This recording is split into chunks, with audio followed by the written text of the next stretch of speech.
Hi everybody, it's Ajanette Oberg and I am here to provide you with your Chapter 7 lecture on memory. This is one of my favorite chapters. I love cognitive psychology, which studies memory, intelligence, problem solving, reasoning, anything that really draws on our mental abilities. So first I'm going to ask you to think about, what is memory to you? How do you define it? How do you conceptualize it? Either at this, the concept of holding a memory, or the function of a memory, your memory working. So just think about that for a second. Officially, we define memory as an internal record or representation of some prior event or experience. So that's more of like you're storing a memory. It's also a persistence of learning over time. So if you take everything that we discussed in Chapter 6 and you talk about learning theory, we have to have some sort of retention of that information, of that learning, and that actually draws upon our memory. So in this chapter, we're going to kind of explore beyond the formal definition, just kind of how memory works. And so not just the record or retention of the information, but kind of that function, that capacity. How do we create these memories? How do we create these records? So I also want you to kind of explore my own personal definition of memory, because I want you to think of it as something organic. I love this imagery because it kind of looks like a vegetable or a fruit growing on a stick, and it's in the shape of a brain. And memory is more organic. To me, memory is all that we know and all that we are. It really is an aspect of our key identity. So if you think about who you are as a person and what your values are and what's important to you and what do you like to do and what are your skills and your strengths and your weaknesses, you're drawing upon your memory for all of those things. When you first meet someone and you're trying to get to know them, you're trying to help them get to know you and share your identity, you're drawing upon your memory in order to convey that identity. And I think about myself and who am I as a woman? I'm a mother, and I'm a sister, and I'm a daughter. And, my values and my convictions are largely based on my experiences that are held within my memory.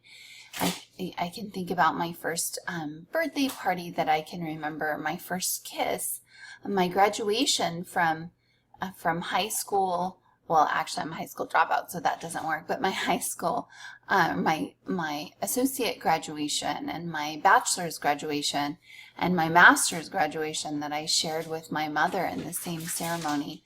So those are all kind of important aspects of who I am, the birth of my children. And they're all part of my identity, and they're also part of my memory. So I would suggest that your memory is more than just an internal record or the process of storing those records or creating those records, but it's actually a key aspect of your personality.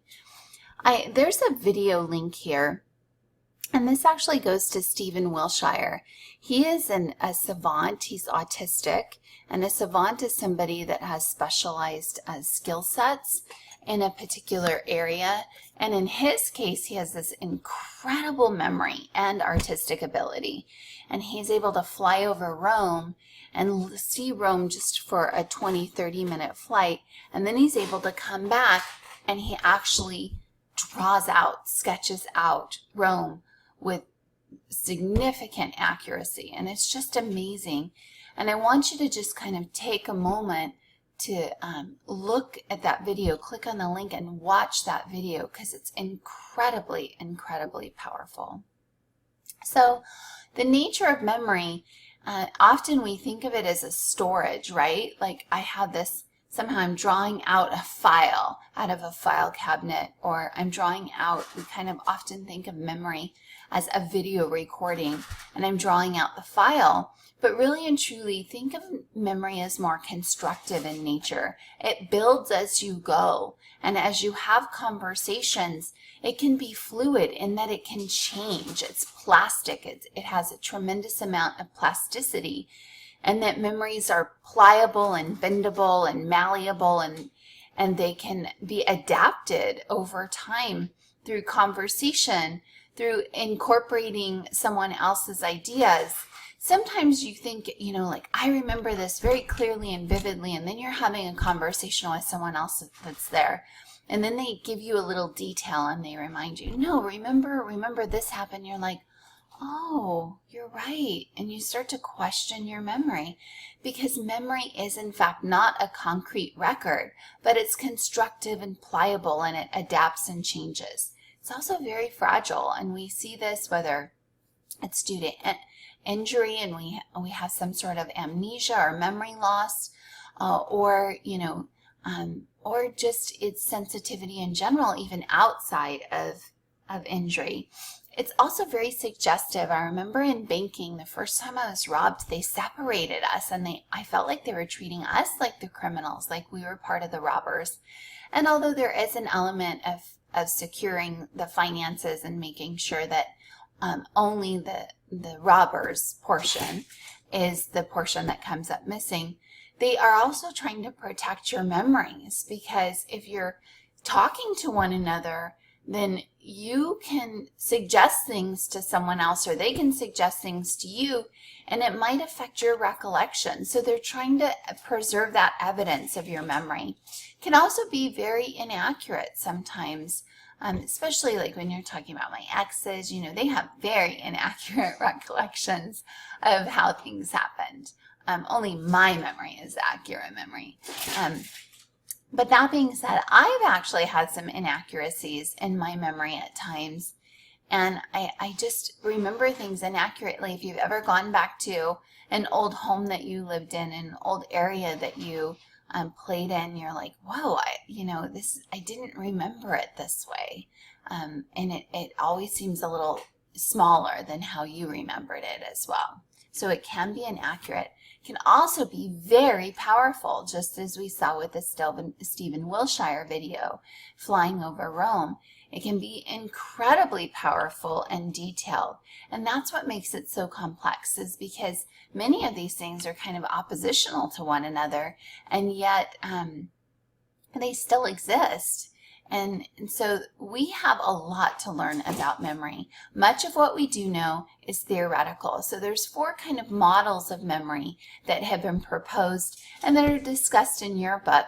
And I'll explain one of the inaccuracies, but your book talks about parallel distributed processing.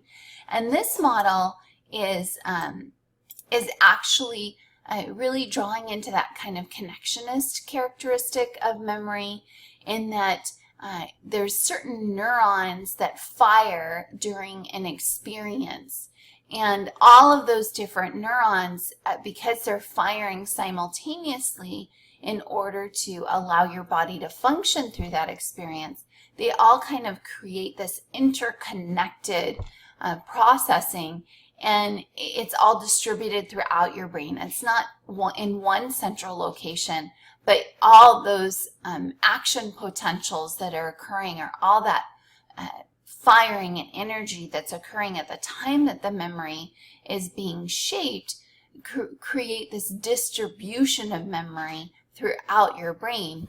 And because they're firing simultaneously, it's said to be the parallel distributed processing model. And then there's the levels of processing model, which I love this model. And it really talks about deeper level processing of information is much more effective at helping to facilitate a deeper understanding of it, and therefore a deeper retention, than if you process information at more just a superficial level. This is really important because you go into a classroom and you just hear the information and you're not really processing it on a deeper level. That's very shallow processing or surface level processing. If I hold an orange up here and I'm showing you an orange and I'm talking about the orange, you really don't have a deep understanding of what an orange is.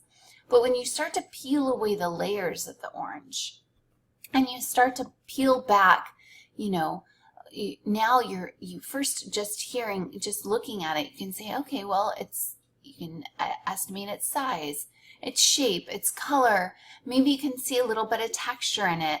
You can see a little stem at the top. And then you proceed further and you peel away the layer. And now you can talk about kind of that weird kind of powdery texture and the peel on the inside. You can talk about how it kind of has a plasticky texture on the outside. You can talk about like the little strings that peel away, and then you peel away further and you get into the meat of it and you start to spread the wedges, and you can see that it's segmented, and you can see that it's juicy, and it might squirt juice at you. And if you have a cut or you know, a little wound on your hand, it might have a little stingy feeling because of that acid and that citrus. And you might smell the sweetness as you're peeling it away. And then if you like tear into the wedges, you can see the different little juicy pockets and the little segments and the seeds maybe. And you can take a bite and you can taste the sweet and the tartness. And all of that is processing that orange on a deeper level. And when you experience it in your own way, then you really have a great memory for that information. There's also the information processing model that likens our brain to a computer. And so the keyboard is kind of information coming in, and that's what we call encoding. As information's coming in, we're encoding it and translating it into a language that our brain can understand. And then we have our storage, our CPU, or you know, nowadays we have the cloud or the USB drives that we use. But that's where the information's permanently stored. And then retrieval, you know, we go in, we open up, we have our computer screen, and we open up a document, or we open up that USB drive, and we can retrieve it and we can see it. We have access to it on the screen. Now, your book kind of talks about a three-stage memory model as kind of a separate and distinct model of memory, but really and truly the three-stage memory model is embedded in the information processing model, even though your book kind of treats them separately. So this encoding, storage, retrieval, that's all part of the three-stage memory model. And the three-stage memory model talks about three different units or three different stages of memory.